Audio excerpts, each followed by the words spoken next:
All right, today we're digging into a really fascinating idea from our source material, the government monopoly on money. It gets right to the heart of a question I think we've all asked ourselves at some point. I mean, have you ever noticed this? You're paying more and more for something, but it just feels like the quality is actually going down? It is so frustrating, right? Well, the source we're looking at today offers a pretty bold explanation for why this happens. So, to really get what they're saying, we first have to understand two completely different economic models, a government run monopoly on one hand and a competitive free market on the other.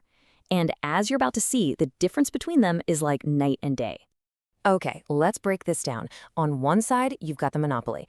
Now, if one single entity has total control and there's no real competition, what's their incentive to get better?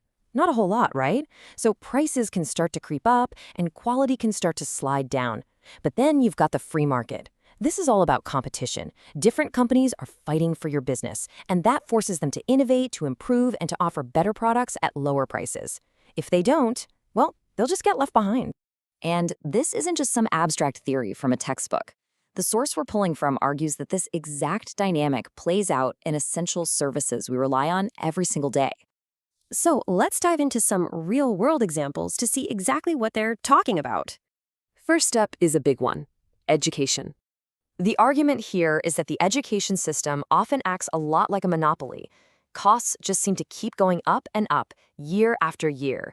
But are the results, the quality of education, keeping pace? A lot of people would argue they're not. It's that classic pattern we're talking about, paying more but getting less. All right, now let's switch gears and talk about something as simple as sending a letter or a package, the postal industry. You know, for a very, very long time, the traditional postal service was basically the only game in town. And according to the source, it had its fair share of problems.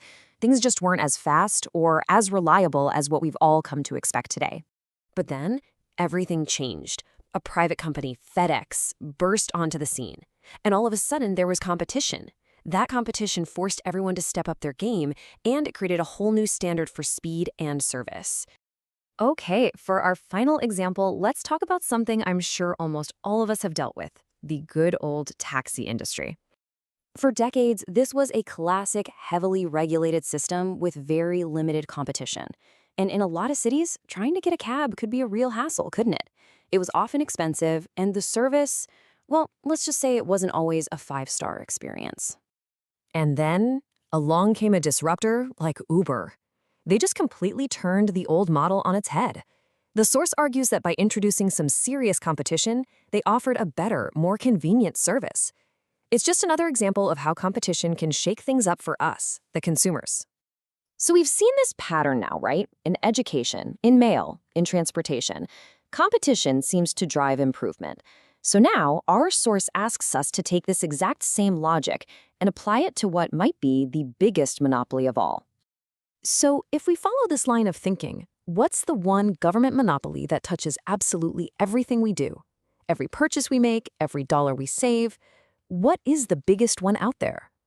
And there you have it, the central claim from our source. The ultimate monopoly is money itself. The argument is that the same principles we've been talking about apply here too.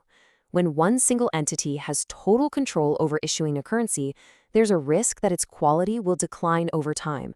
So what does a decline in the quality of money mean? It means a decline in its value.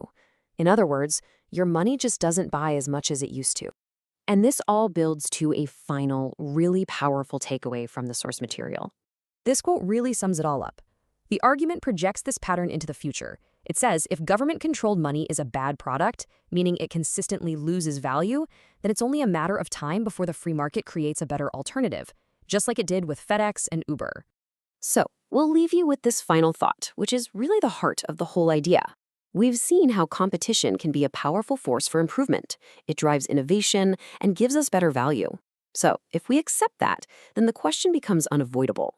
What would that same force look like when it's applied to the one thing we all use every single day? What about money?